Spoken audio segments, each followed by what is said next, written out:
நண்பர்களே, இன்னைக்கு இந்த வீடியோவில் மிக மிக முக்கியமான எச்சரிக்கையான ஒரு ஜோதிட தாள்களை தான் இப்போ இந்த வீடியோவில் அதிரடியாக பார்க்க போகிறோம். அதிரடியாக பார்க்கறதுக்கு முன்னாடி எதை பற்றிய எச்சரிக்கையான தாள்கள், என்ன மாதிரியான எச்சரிக்கையான தாள்கள் அப்படிங்கிறத எல்லாமே இந்த வீடியோவில் ஷேர் பண்ணுறேன். எல்லாத்தையுமே இந்த வீடியோவில் தெரிஞ்சுக்குங்க. தற்போது ஆங்கில மாதத்தில் 3வது மாதமான மார்ச் மாதமானது பிறந்து நடந்துட்டுருக்கு.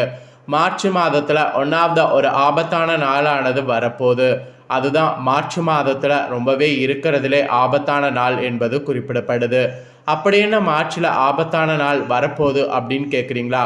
மார்ச்சுடைய 14ஆம் தேதி தான் அந்த ஆபத்தான நாள். அன்று தமிழ் மாதம் மாசி மாதத்துடைய 30ஆம் நாள், அதாவது 11வது மாதமான தமிழ் மாதத்துடைய கடைசி நாள். அந்த நாளுடைய கிழமை வெள்ளிக்கிழமை. ஆக்சுவலி இந்த நாள் அப்படி என்ன ஆபத்தான நாள் அப்படின்னு பார்க்கும்போது கிரகணமானது ஏற்படுது. கிரகணம் ஏற்படுவது இந்த ஆண்டுடைய முதல் கிரகணங்க. இந்த கிரகணம் ஏற்படக்கூடிய நாள் ஆபத்து என்பது குறிப்பிடப்படுது. இந்த ஆபத்து நிறைந்த நாளில் நம்மளுடைய பிரபஞ்சத்தில் நிறைய அதிர்வளைவுகள் ஏற்படும். அந்த அதிர்வளைவுகள் ஒவ்வொன்றும் ஒவ்வொரு ராசிக்கும் பாதிப்பை ஏற்படுத்தும்.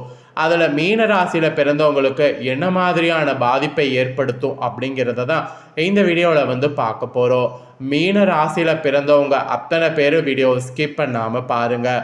உங்கள் ராசிக்கு இந்த சந்திர கிரகணம் நடைபெறதுனால என்ன ஆபத்து ஏற்படுங்கிறத தெரிஞ்சுக்குங்க. இந்த ஆண்டுடைய முதல் கிரகணம் சந்திர கிரகணம் தான் ஏற்பட போகுது. அதனால் இந்த கிரகணத்துடைய பாதிப்பை பற்றி முழுசாக இந்த வீடியோவில் தெளிவாக தெரிஞ்சுக்குங்க. கிரகணம் நடக்கிறதுனால என்ன மாதிரியான கெட்ட அதிர்வளைவுகள் ஏற்படும், அதனால் உங்கள் ராசிக்கு என்ன நடக்கும் அப்படிங்கிறத எல்லாமே தெரிஞ்சு பலன் பெறுங்க. உங்களுக்கான கிரகண பலனை நீங்கள் பார்த்து தெரிஞ்சுக்கிறதுக்கு முன்னாடி ஃபஸ்ட்டு சந்திர கிரகணம் நடக்கக்கூடிய நேரம், தெரிவு நிலை பற்றி தெரிந்து கொள்ளணும். இதை நீங்கள் தெரிந்து கொண்டாதான் நெக்ஸ்ட்டு உங்கள் ராசிக்கு என்ன பலன்கிறத ஈஸியாக உங்களோட நட்சத்திரத்துக்கு ஏற்ப தெரிஞ்சுக்க முடியும். அதனால் ஃபஸ்ட்டு இந்த கிரகணம் நடக்கக்கூடிய நேரம், தெரிவு நிலையை பற்றி ஷேர் பண்ணுறேன். அதை முதல்ல இந்த வீடியோவில் தெரிந்து கொள்ளுங்கள். அதுக்கப்புறம் மற்ற விஷயங்கள் எல்லாம் இந்த வீடியோவில் பார்க்கலாம். சந்திர கிரகணம் மார்ச் 14, 2025 வெள்ளிக்கிழமை அன்னைக்கு நிகழுது. மேலும் இது 6 மணி நேரத்துக்கு மேலாக நடக்கக்கூடிய மிக நீண்ட கிரகணமாக சொல்லப்படுது. இந்த கிரகணம் வெவ்வேறு கட்டங்களை கடந்து செல்லும். ஆக்சுவலி துர்துஷ்டவசமாக இந்த கிரகணம் இந்தியாவில் காணப்படாது. காரணம் என்னென்னா, இந்தியாவில் பகல் நேரத்தில் கிரகணமானது நடக்க போகுது. ஸோ அதனால் இந்தியாவில் இந்த சந்திர கிரகணத்தை காண முடியாது. ஆனால் கிரகணத்தை மற்ற உலக நாடுகளில் பார்க்கலாம். ஸோ அதனால் ஆன்லைனில் மொபைல் மூலிமா நேரடியாக நடப்பதை நாம் பார்க்கலாம். ஆனால் இந்தியாவில் இந்த கிரகணத்தை பார்க்க முடியாது. ஆக்சுவலி இது ஒரு அற்புதமான கிரகணம் என்று கருதப்படுது. இந்த கிரகணமானது இரத்த சந்திரன் என்று அழைக்கப்படும். காரணம் என்னன்னா, பூமியுடைய நிழல் சந்திரனை முழுவதுமாக மூடிவிடும். இது ஒரு அதிர்ச்சியூட்டக்கூடிய சிவப்பு நிறத்தை கொடுக்கும். இருப்பினும் இந்தியாவில் இருப்பவர்களுக்கு இது ஒரு மோசமான ஒரு நாளாக சொல்லலாம். இந்த கிரகணம் பார்த்தீங்கன்னு வச்சுக்கோங்களேன், என்ன மாதிரி நேரத்தில் உங்களுக்கு தோன்றும் அப்படிங்கிறத உங்களுக்கு இப்போ இந்திய கணக்கின்படி சொல்கிறேன். இந்திய நேர கணக்கின்படி என்னங்கிற விஷயங்களை தெளிவாக இந்த வீடியோவில் மீன ராசிக்காரங்க தெரிஞ்சுக்குங்க. ஃபஸ்ட்டு பெனுபிரல் கிரகணமானது காலையில் 9:27க்கு தொடங்கும். அதுக்கப்புறம் பகுதி கிரகணமானது 10:39க்கு தொடங்கும். மொத்த கிரகணம் தொடங்குவது 11:56க்கு தொடங்கும். அதிகபட்ச கிரகணம் பதிவாகிறது 12:28க்கு பதிவாகும். மொத்த கிரகணம் முடிவடைவது 1:1க்கு முடிவடையும். பகுதி கிரகணம் முடிவடைவது 2:17க்கு இருக்குது. அப்புறம் பெனுபிரல் கிரகணம் முடிவடைவது 3:30க்கு இருக்குது. ஸோ கிட்டத்தட்ட கிரகணம் பதிவாகிறது, முடிவாகுது இந்த மாதிரி தான் உங்களுக்கு இந்திய நேரப்படி கணக்கிடப்படுது. அப்புறம் இந்தியாவில் இந்த சந்திர கிரகணம் பார்க்க முடியாது என்றாலும் பதிவாகிறது இருக்குது. மற்ற நாடுகளில் எங்கெல்லாம் தெரியும் அப்படிங்கிறதையும் சொல்கிறேன். எங்கெல்லாம் தெரியும் அப்படிங்கிறதையும் இந்த வீடியோவில் தெரிஞ்சுக்குங்க. ஃபஸ்ட்டு ஐரோப்பாவில் தெரியும்.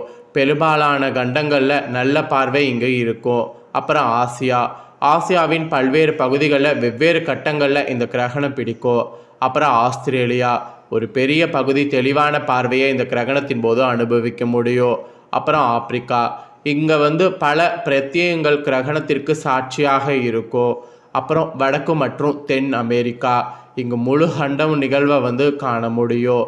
அப்புறம் பெருங்கடல்கள் மற்றும் துருவ பகுதிகள், இங்கு வந்து பசிபிக்கு, அட்லாண்டிக்கு, அர்க்காட்டிகா, அண்டார்டிகா இந்த பகுதிகளில் கிரகணம் தெரியும். ஸோ இந்த மாதிரி கிரகணம் தெரியறது பார்த்திங்கன்னு வச்சுக்கோங்களேன், இந்த பகுதிகள்லாம் வந்து காணப்படும். ஸோ இங்கு காணப்படுறத நீங்கள் வந்து ஆன்லைன் மூலிமா தெரிஞ்சு பலன் பெறலாம். ஸோ கிரகணம் நடக்கிறத பற்றி பார்த்துட்டோம். இப்போ கிரகணத்தினால உங்களோட ராசிக்கு என்ன பலன் கிடைக்குங்கிறத பார்க்க போகிறோம். மீன ராசியில் பிறந்தவங்க உங்களோட நட்சத்திரத்துக்கு ஏற்ப கிரகணத்தினால என்ன தாக்கம் ஏற்படும் அப்படிங்கிறத ஷேர் பண்ணுறேன். ஸோ கிரகணத்தினால என்ன தாக்கம் ஏற்படும், என்ன மாதிரி நீங்கள் நடந்துக்கணும் அப்படிங்கிறத தெளிவாக இந்த வீடியோவில் வந்து தெரிஞ்சுக்குங்க. புரட்டாதி 4ஆம் பாதங்களில் பிறந்த மீன ராசிக்காரங்களுக்கு ஃபஸ்ட்டு குறிப்பிடப்பட்டிருக்கு. இதில் பிறந்தவங்களுக்கு இந்த கிரகணத்துடைய தாக்கத்தினால எதிர்பார்த்த லாபமானது உங்களுக்கு வரும். அது மட்டும் இல்லாமல் தொழிலில் ஏற்படக்கூடிய போட்டிகளானது உங்களுக்கு பெருமளவு நீங்கும். உத்தியோகத்தில் இருப்பவர்களுக்கு வாக்குவன்மையால் காரிய வெற்றியானது பெறுவீங்க. அதே சமயம் குடும்பத்தில் வீண் விவாதங்களை தவிர்க்கிறது நல்லது. வீண் விவாதங்களை வளர்த்து கொள்வது உங்களுக்கு பெரிய ஆபத்தில் போய் முடியும். அதனால் வீண் விவாதங்களை தவிர்க்கிறது நல்லது. கணவன் மனைவிக்கிடையே திடீர் கருத்து வேற்றுமை ஏற்படும். ஸோ அந்த கருத்து வேற்றுமை காரணமாக ஒருவர் அட்ஜஸ்ட் பண்ணி போகணும் என்று குறிப்பிடப்பட்டிருக்கு. அப்புறம் அரசியலில் இருப்பவர்களுக்கு எதிர்பார்த்த பதவி உயர்வு கிடைக்கும். கூடுதலாக உழைக்க வேண்டியது இருக்கும். மேலிடத்தில் இருந்து வந்த கருத்து வேற்றுமையெல்லாம் நீங்கி ஒற்றுமையானது உண்டாகும். எடுத்திருக்கக்கூடிய அரசாங்க வேலைகள் மூலம் நன்மையானது உண்டாகும். ஸோ அரசாங்க வேலைகள் எதையும் மிஸ் பண்ணக்கூடாது என்பது உங்களுக்கு குறிப்பிடப்பட்டிருக்கு. ஸோ குறிப்பிடப்பட்டதை நான் உங்களுக்கு தெளிவாக சொல்லிட்டேன். ஸோ இதற்கேற்ப புரட்டாதி 4ஆம் பாதத்தில் பிறந்தவங்க செயல்படுங்க. அப்புறம் உத்திராடாதி நட்சத்திரத்தில் பிறந்தவங்களுக்கு சொல்லப்பட்டிருக்கு. இதில் பிறந்தவங்களுக்கு இந்த கிரகணத்துடைய தாக்கமானது நீண்ட நாட்களாக இருந்து வந்த பிரச்சனைகளை தீர்வதற்கு வழிவகை செய்யும். பணவரவு கூட உங்களுக்கு நீங்கள் எதிர்பார்க்காத அளவுக்கு அதிகரிக்கும். கொடுத்த வாக்கை காப்பாற்ற முயற்சி பண்ணிங்கன்னா கண்டிப்பாக உங்களுடைய வாக்கு நிறைவேறும். உத்தியோகத்தில் இருந்து வந்த மறைமுக எதிர்ப்புகள் விலகும். மெயினாக தொழில் விரிவாக்க பற்றிய சிந்தனை அதிகரிக்கும். அதற்கேற்ப தொழிலை விரிவாக்க செய்திங்கன்னா வெற்றி வாகையை சூட முடியும். அதே போல் நீங்கள் கலைத்துறையில் இருப்பவர்களாக இருந்தீங்கன்னா பணவரவு ஏற்றிறக்கமாக இருக்கும். எடுத்த முடிவை செயல்படுத்துறதுக்கு முன்னாடி ஒரு முறைக்கு 2 முறை ஆலோசிப்பது நல்லது. எந்த ஒரு காரியத்திலையும் அவசர முடிவு எடுக்க தூண்டும். அந்த மாதிரி எடுக்க தூண்டும் போது அது மாதிரி எடுக்காமல் இருக்கிறது உங்களுக்கு நல்லது. இது கலைத்துறையில் இருக்கிறவங்களுக்கு ஒரு எச்சரிக்கையாகவே சொல்லப்பட்டிருக்கு. அதுக்கப்புறம் ஃபைனலாக ரேவதியில் பிறந்த மீன ராசிக்கு சொல்லப்பட்டிருக்கு. இதில் பிறந்தவங்களுக்கு என்ன சொல்கிறேன் தெளிவாக நோட் பண்ணிக்கோங்க. இந்த கிரகணமானது உங்களுக்கு நீண்ட நாட்களாக முடிக்க முடியாமல் இருந்த ஒரு காரியத்தை செய்து முடிக்கிறதுக்கு வழிவகை செய்யும்.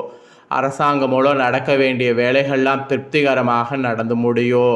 சுபகாரிய நிகழ்ச்சிகள்லாம் ஈஸியாக உங்களுக்கு தடையே இல்லாமல் நடைபெறும்.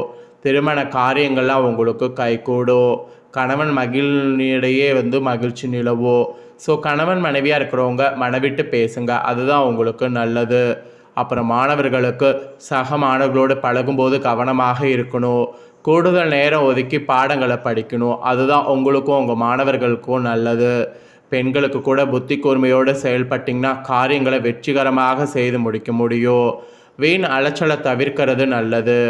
எல்லாத்துக்கும் மேலே குடும்பத்தில் இருப்பவர்களோடு வாக்குவாதத்தில் ஈடுபடாமல் அனுசரித்து செல்வது நல்லது. கணவன் மனைவிக்கிடையே தேவையற்ற மன வருத்தம் உண்டாகலாம். ஸோ மருத்துவ தொடர்பான செலவுகள் ஏற்படும். ஆயுத நெருப்பு ஆகியவற்றை கையாளும் போது கவனமாக இருக்கிறது நல்லது. அதுதான் உங்களுக்கும் உங்களை சார்ந்தவர்களுக்கும் நல்லது என்பது குறிப்பிடப்பட்டிருக்கு. ஸோ இது குடும்பத்தில் இருக்கக்கூடிய மீன ராசிக்காரங்களுக்கு குறிப்பிடப்பட்டிருக்கு. ஸோ மீன ராசிக்காரங்க உங்களோட நட்சத்திரத்துக்கேற்ப இந்த கிரகணத்தினால என்ன பலன் அப்படிங்கிறத தெரிஞ்சிருப்பீங்க. தெரிஞ்சதுக்கேற்ப நடந்து பலன் பெறுங்க. உங்களுக்கு பரிகாரமாக என்ன சொல்லப்பட்டிருக்குன்னா, கிரகணத்துடைய தாக்கத்திலிருந்து தப்பிப்பதற்கு தட்சிணாமூர்த்தியை நெய்தீபம் ஏற்று இந்த நாளில் வழிபாடு செய்யணும். இதை செய்திங்கன்னா வெற்றிக்கு உதவும், கடன் பிரச்சனை குறையும், கல்வியில் வெற்றி கிடைக்கும். அதனால் மறக்காமல் இந்த ஒரு விஷயத்தை மட்டும் மீன ராசிக்காரங்க செய்து பயன்பெறுங்க. ஸோ மீன ராசிக்காரங்களுக்கான பலன் இதுதாங்க குறிப்பிடப்பட்டிருக்கு. குறிப்பிடப்பட்டதற்கேற்ப நடந்து பலன் பெறுங்க. நெக்ஸ்ட்டு நம்ம சேனலில் நிறைய முக்கியமான வீடியோலாம் போடப்படும். அதை எல்லாத்தையுமே உடனுக்குடனே தெரிந்து கொள்ள மறக்காமல் நம்ம சேனலை சப்ஸ்கிரைப் பண்ணி கூட பெல் பண்ண ப்ரெஸ் பண்ணுங்கள். அதை நீங்கள் பண்ணிட்டீங்கன்னா இனி நான் போகிற மற்ற அப்டேட்டான எல்லா வீடியோஸும் உடனுக்குடனே தெரிந்து கொண்டு பயனடையலாம். ஸோ மறக்காமல் சப்ஸ்கிரைப் பண்ணி பெல் பண்ண ப்ரெஸ் பண்ணுங்கள். நெக்ஸ்ட்டு இதே போல் சுவாரஸ்யமாக வேறொரு வீடியோவில் வந்து உங்களை சந்திக்கிறேன். சப்போர்ட் பண்ணுங்கள். நன்றி.